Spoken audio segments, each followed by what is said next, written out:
मनोज जरंगे पाटील हे सध्या मुंबईच्या दिशेने निघालेले आहेत। गेल्या 16 दिवसांपासून त्यांनी उपोषण केलेलं आहे आणि आपण बघू शकता की त्यांची प्रकृतीची अवस्था किती भीषण झालेली आहे। संपूर्ण चेहरा धुळीने माखलेला आहे। लोक त्यांच्या पाठीमागे पुढे चालतायत आणि त्यांची गाडी सुद्धा अगदी 2 किलोमीटर प्रति घंट्याच्या वेगाने या ठिकाणी चालत असल्याचं आपल्याला पाहायला मिळते। त्यांचे नेहमीचे सहकारी असलेले ड्रायव्हर सध्या त्यांची गाडी चालवत आहेत। काही सहकारी सुद्धा गाडीमध्ये असल्याचं आपल्याला पाहायला मिळते आणि आपण पाठीमागे जर बघितलं तर हजारो लोक मनोज जरंगे पाटील यांच्यासोबत मुंबईच्या दिशेने चालायला लागलेले आहेत। मनोज जरंगे हे ज्या वाटेने मुंबईच्या दिशेने निघालेले आहेत त्या रस्त्यावरती अनेक ठिकाणी लोक थांबलेले आहेत, महिला थांबलेले आहेत। जरंगे पाटलाला आम्ही मुंबईला जाऊ देणार नाही असं ते सांगतायत। मात्र उपोषणामुळे थकलेले जरंगे पाटील या ठिकाणी झोप लागली असल्याचं त्यांना आपल्याला पाहायला मिळतंय। रात्रंदिवस जागे राहून गेल्या 7 महिन्यापासून मनोज जरंगे यांचा मराठा समाजासाठीचा हा अविरत लढा सुरू असल्याचं सुद्धा आपल्याला पाहायला मिळतंय। जर शक्य झालं तर आपण मनोज जरंगे पाटील यांना बोलण्यासाठी प्रयत्न करणार आहोत। पाटील मुंबईला निघालात तुम्ही, हजारोचा समुदाय तुमच्या पाठीशी आहे, हजारो लोक पुढे आहेत आणि तुम्हाला ग्लानी येते, इतके थकलेले आहात तुम्ही।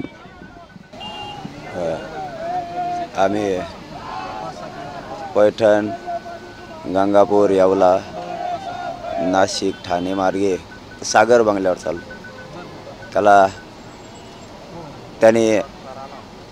त्याला वाटतंय की मी संपलो पाहिजे, मी अडचण आहे मराठा समाज आणि भाजपाच्या विरोधात मधला सरकारमधला, त्यामुळे मी त्याने मला संपवणार आहे, त्याच्यापेक्षा मीच जातो तिथं।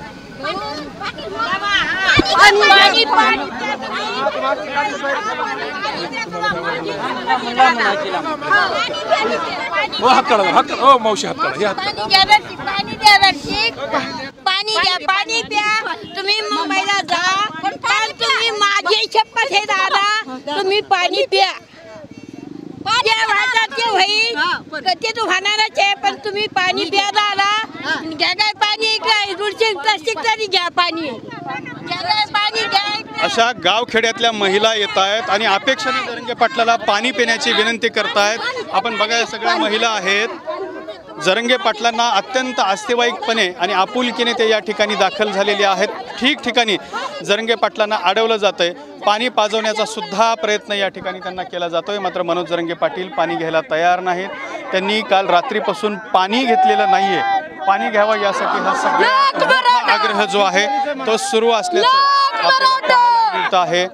हे बघा, महिला प्रचंड आग्रह करतायत, मात्र तरी सुद्धा जरंगे पाटील ते पाणी घ्यायला कुठेच तयार नाही आहेत।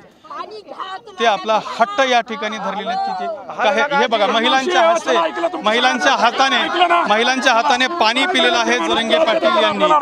सगळ्या महिला आल्या होत्या आणि या महिलांच्या हस्ते जरंगे पाटील यांनी पाणी घेतलेलं आहे।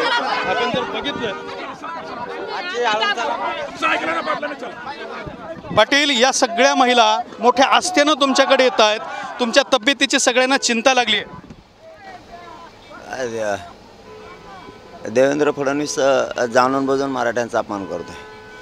6 महिने झाले, सगळे षड्यंत्र रचायला लागला। जरा शहाणा झाला आहे तो, त्याला शिव्या दिलेलं वाईट वाटलं।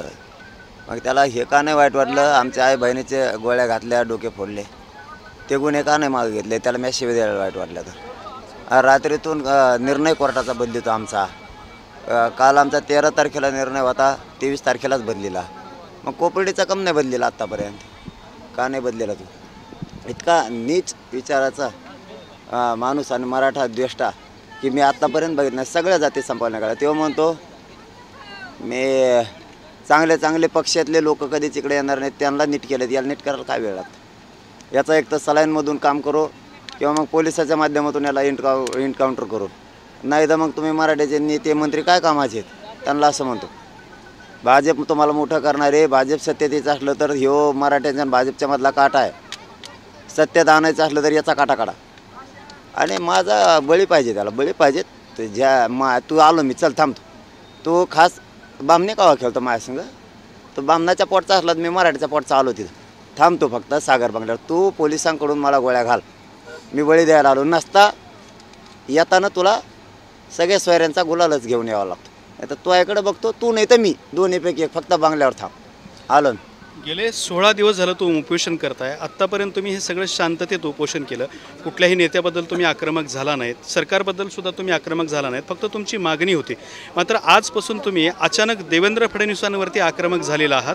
काय असे इनपुट होते की तुम्ही त्यांच्यावरती आक्रमक झालात? अहो इतका मूर्ख काय विचार करतोय काय नाही. मान्य न्यायालयाचा आम्ही काल सन्मान केला. शांततेत रस्ते रोको राज्यात झाले, गुन्हे कम दाखल केले. राज्यात सगळ्या पोरावर गुन्हे दाखल केले शांततेत असून.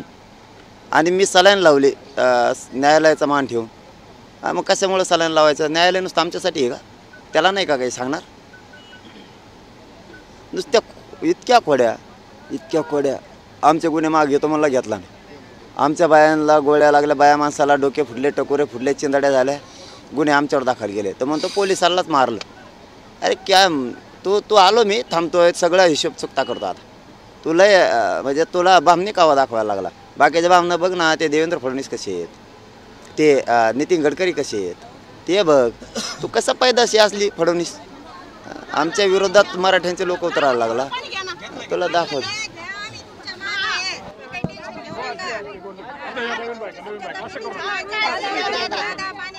थोडं पाणी घ्या दादा, पाणी घ्या. दादा पाणी घ्या, आम्ही तुमच्या साथ देतो, मुंबईला येतो दादा. एक मिनिट दादा नाही जास्त पाणी घेतलंय, जाऊ द्या. बोला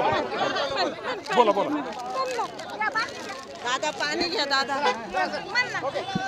तर अशा असंख्य महिला जरांगे पाटलांकडे सध्या येत आहेत. जरांगे पाटील, दुसरा एक प्रश्न असा महत्त्वाचा आहे की तुम्ही ज्या रस्त्याने निघालेला आहात त्या रस्त्यावरती मी पाठीमागून आलो तर तिकडे शेकडो गावांमध्ये, म्हणजे मी ज्या 7 ते 8 गावांमध्ये बघितलो, प्रत्येक गावात लोक आणि त्या गावातल्या भोळ्या भाबड्या महिला रस्त्यावरती बसलेले आहेत. त्यांचं म्हणणं आहे की आम्ही जरांगे पाटलाला मुंबईला जाऊ देणार नाही कारण त्यांची प्रकृती नाजूक आहे. माझी समाजाला हात जोडून विनंती आहे. समाज मला खूप माया लावतो आणि मी समाजाला खूप माया लावतो. मलाही दुसरं कोणी नाही, मला समाजापेक्षा मोठं नाही कोणी. माझी समाजात निष्ठा आहे. मी समाज नाही विकू शकत. पण माझी विनंती, मला जाऊ द्या. त्याला माझा बळी पाहिजे ना. एकतर तेव्हा नाही तर मी बघतो त्याच्याकडं येताना. एकतर तुमच्या लेकराला आरक्षण घेऊन येतो, नसता नुसते षड्यंत्र करतोय. नुसते त्या एकनाथ शिंदे आणि ते अजित पवारसुद्धा दोघं त्याला साथ द्यावं लागते. किती साधा हैदराबादचं गॅजेट घेता येणार यांना, गुन्हे मागं घेणार, सगळ्या सोयरींची अंमलबजावणी करत नाहीत आणि म्हणतात की हे काटा आहे, याला संपवा, याला काहीतरी करायला लागेल. पोलिस मी बघून घेतो आणि कसले माकडं टुरपले गोळा करतो आणि मुंबईत बसून ठेवतोय आणि आरोप करायला लावतो. मंत्र्याला बी ज्यांना आवश्यकता नाही ते बी माझ्या विरोधात उठतात. त्यांना उठायचं नाही तरी हे उठायला लावतो. तू काय पागल समजतो? तू आता माझ्याची खेटला आहे. तुला वाटलं असं ना मी मातंबर नेते फोडले, आमच्या पक्षात आणले, आता आम्ही सत्ता आणणार. अरे नरेंद्र मोदी साहेबाला कळायला पाहिजे, असे नालायक पैदा जवळ तुम्ही केली. यांनी केव्हा सत्ता येणार आहे? यांनी केव्हा सत्ता येईल? सत्ता जाईल मराठा बलाढ्य.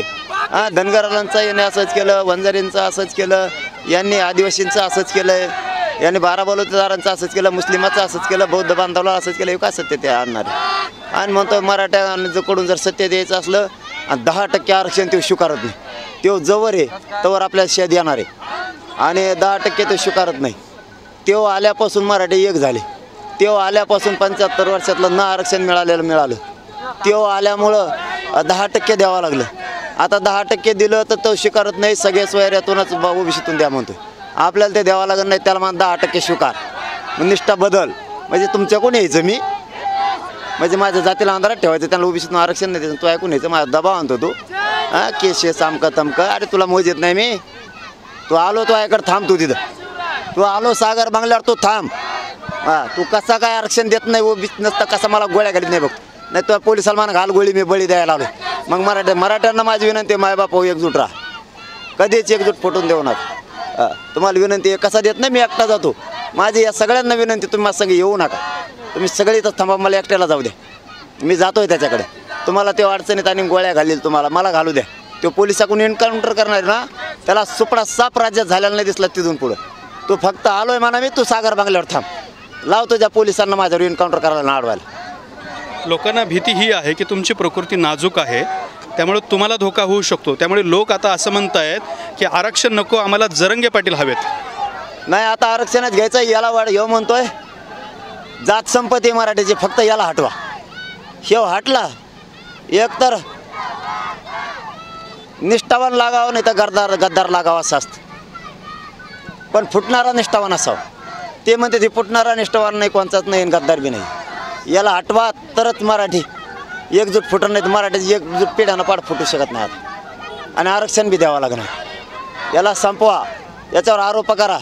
सगळे मराठीचे नेते भाजपमधले कामाला लागा, पण याला संपवा. सगळे कामाला लागले. अरे इतका नीच दर्जाचा तू. कोर्टाचं ऐकलं तरी बी हेच. सगळ्या सोयऱ्यांची 20 तारखेला अंमलबजावणी करतो म्हणले केली नाही. आज किती तारीख आहे? तुम्ही 10 तारखेला करतो म्हणले केली नाही, 15ला करतो म्हणले केली नाही. 16 दिवस उगले तो उपोषण चालू आहे. तुम्ही जाणून बुजून उपोषणात मेला पाहिजे. हे षडयंत्र नसता त्याला सलान लावा, त्यातून मारा. नसता एन्काउंटर करा पोलिसांनी. मी बघून घेतो पोलिसाला. काल बी सगळ्या पोरावर गुन्हे दाखल केले, विनाकारण पाठीमागच्या वेळेसही केले. नुसता आडवा चालतो, कोणाला काहीच करू देत नाही. का तुला बळी पाहिजे ना माझा? चला आलो, थांब तिथं तू. सागर बंगल्यावर आलो, खानदानी मराठ्याचं बघा आलो का ना. थांब तू. फक्त मराठ्यांना विनंती, माया दाखवू नका, गाडी नका काढू, गाडी पुढं नका थांबू. तुम्ही सगळे गाडी पुढं थांबलात. आम्ही पैठणहून गंगापूर येवला मार्गे नाशिक मार्गे ठाण्याला चाललो आहे. तिथून सागर बंगल्यावर चाललो आहे मुंबईला. फक्त ह्या रस्त्यावर आडवी येऊ नका. बघतो ह्यो कसं देत नाही. तुमच्या लेकराला आरक्षण घेऊन येतो, नाही तर याला मला तरी सरकार लागणार. मराठी एकजूट फुटून देऊ नका. आता तुमच्यावर हे भाजपचे जे सगळे पदाधिकारी आणि नेते आहेत ते आरोप करतायत की जरंगे पाटील म्हणजे राष्ट्रवादी काँग्रेसने लिहून दिलेली स्क्रिप्ट वाचतायत. अरे तुपला बाप जर तुमच्या पशीच का, मग माझं तोंड असं आहे की ओरिजिनली त्या राष्ट्रवादीला आडवं मारतो मी आणि तुम्हालाही आडवं मारतो. तो जर मराठीचा पोटचा असला तर मराठी बोल, देवेंद्र फडणवीसच्या अवलादीचा असला तर तिकडून बोलशील. तुपली पैदास मराठीच्या पोटची राहू दे. तुपली पैदास बामणाचे पैदास नको होऊन देऊ. न ते तुझ्या वाबुब्या हयातीला पिढीला रस्त्यावर नाही फिरून देणार. मी मराठ्यांसाठी बोलतो आणि तुझ्यासाठी बोलतो. तुपलं पोरगही या आरक्षणामुळं झक मारणारे मोठं होणारे. त्यामुळं तुपली नीट घाल मराठ्यांकडून. तुझी पैदास देवेंद्रची असतील तर तिकडून बोलशील. राष्ट्रवादीचं का तुझ्या आईचा नवरा म्हणला का? राष्ट्रवादी तुपला बाप आहे. त्या राष्ट्रवादीला मारतो, सगळ्याच पक्षाला आडवं मारतो मी. मी माझ्या मराठ्याला मानतो. कांदानी आणि मराठ्यासाठी मरायला निघालोय. तुपल्यासारखी पिलावळ नाही दुसऱ्याच्या येड्याखाली झालेली. तुमची यावेळेला आक्रमकता जास्त वाढली पाटील. देवेंद्र फडणवीस मराठा संपवायचा म्हणतोय म्हणून वाढली. तो बामणे कावा टाकायला लागला, मराठ्यांचा कावा बघा. तेव्हा म्हणतो हे पोरग काटा हे संपलंच पाहिजे, हे राहायला नाही पाहिजे. म्हणून मराठ्याचे सगळे नेते विरोधात उतरले. पण सामान्याला 5 कोटीला खेटणं, मराठ्यांचे नेते आमदार मंत्री यांना सुद्धा वाजून टाकी देईन मराठी. कायमचं वाजून टाकी देईन यांना सुद्धा. हो, घरात घुचू जर बोलले आता तर. कारण मी मराठ्यासाठी बोलतो. नाटकं थांबवा आता. आता ही शेवटची निर्णायक बैठक होती, ती झाली. मराठा निर्णायक लढाई आता सगळ्या सोयरीची अंमलबजावणी. नाही तर देवेंद्र फडणवीसला म्हणा तुझ्या पोलिसाला आडवायला लावून गोळ्या घालायला लावा मला. मग तू बघ राज्यात कोण कोण शिल्लक राहते. पुढे भांबेरी गाव आहे, त्या गावामध्ये पोलिसांनी पोलीस फौजफाटा सुद्धा लावलाय. ते अडूच शकत नाहीत मला. नसतं त्यांना गोळी घालावं लागेल. ते अडूच शकत नाहीत. देवेंद्र फडणवीस मला नीट राय. तो आहे तिथं येतोय. खानदानी बामणाचा असला तर मला तिथं येऊन दे. वड्या खोड्याचा असल्यासारखा राहू नको. तो म्हणतो ना मराठ्यांमध्ये भाजपमध्ये अडथळा येऊ आलो. तुला त्या दिवशी शिष्या दिल्या लय लागल्या ना, मग नीट घालायची ना तुमची. सरकारला दिल त्या तुला दिल्या नव्हत्या ना, एकनाथ शिंदेला दिल्या नव्हत्या ना, त्या अजित पवारला दिल्या होत्या. कोणाला दिल्या नव्हत्या? सरकारला दिल त्या. द्यायचे मग सगळ्या स्वारीची अंमलबजावणी. कशाला खाली पुरावे घेऊन बसलात? कशामुळे गॅजेट लावत नाहीत तुम्ही? मराठा कुणबी एक असून कसं काय दिलं नाही तुम्ही 75 वर्ष? 20 तारखेला कमवून नाही दिलं. तुमच्या काय बापाची पेंड आहे का? तू जर बामणाचा असेल तर आलो. बाकीचे बामणं बघ तुझसारखे आहेत का राज्यातल्या? बघते नितीन गडकरी कसे आहेत. बाकीचे बामणं तो कोणचे पायदाशी आहे. मला काटा आहे म्हणतो मराठ्यांच्या मधला. आणि मराठ्यांकडून जर सत्ता आणायची असली यावेळेस तर याला संपवा. याला एक तर औषधातून द्या, सलाईनमधून, नाही तर याला गोळ्या घाला. मी पोलिसांना बघतो. तू मला बळी पाहिजे तुला मा आलो. थांब तिथं. तू सागर बंगल्यावर आलो. तो आहे खानदानी मराठीचा अर्ध्यातला पण दसतो आलो. तू तिथं थांब. तू बघतो कसा आरक्षण देत नाही आणि तू कशा गोळ्या घालतो ते बी बघतो. तुमच्या आजच्या भूमिकेमुळे मराठा समाज सुद्धा आक्रमक होण्याची शक्यता आहे, त्यांना तुमचं काय सांगणं आहे? आक्रमण होणार तर काय होणार? शांततेत माझा 6 महिने झाला मराठा आरक्षण आंदोलन करतो, त्याच्यावर गुन्हे दाखल करता रानावनाने पळायला लागलेत आमचे लोक. शांततेत करून सत्ता चालायला निघाला आणि नरेंद्र मोदी याला पाठबळ देतोय, तो अमित शहा असलेला पाठबळ देतोय. 14 राज्यात तुला मराठी शेतकरी झोपविणार आहेत आता. तर अशा पद्धतीनं मनोज जरंगे पाटील आपण बघू शकता की त्यांच्या हजारो सहकाऱ्यांचं पाठीमागे जर आपण बघितलं तर हजारो सहकारी आहेत आणि पुढे जर बघितलं तर पुढे सुद्धा हजारो सहकारी आहेत. भगव्या टोप्या भगवे झेंडे घेऊन हे सगळे लोक मुंबईच्या दिशेने निघालेले आहेत. मनोज जरंगे यांची प्रकृती बघितलं तर ती अत्यंत नाजूक आहे, मात्र अशाही परिस्थितीत ते मुंबईला निघत आहेत. वाटेत त्यांना अनेक लोक थांबवण्यासाठी अडवण्यासाठी येत आहेत, मुंबईला जाऊ नका अशी विनंती करतायत. मात्र मनोज जरंगे आपल्या निर्णयावर ठाम आहेत. कॅमेरामॅन अमित आडेसोबत दत्ता कानवटे, TV9 मराठी.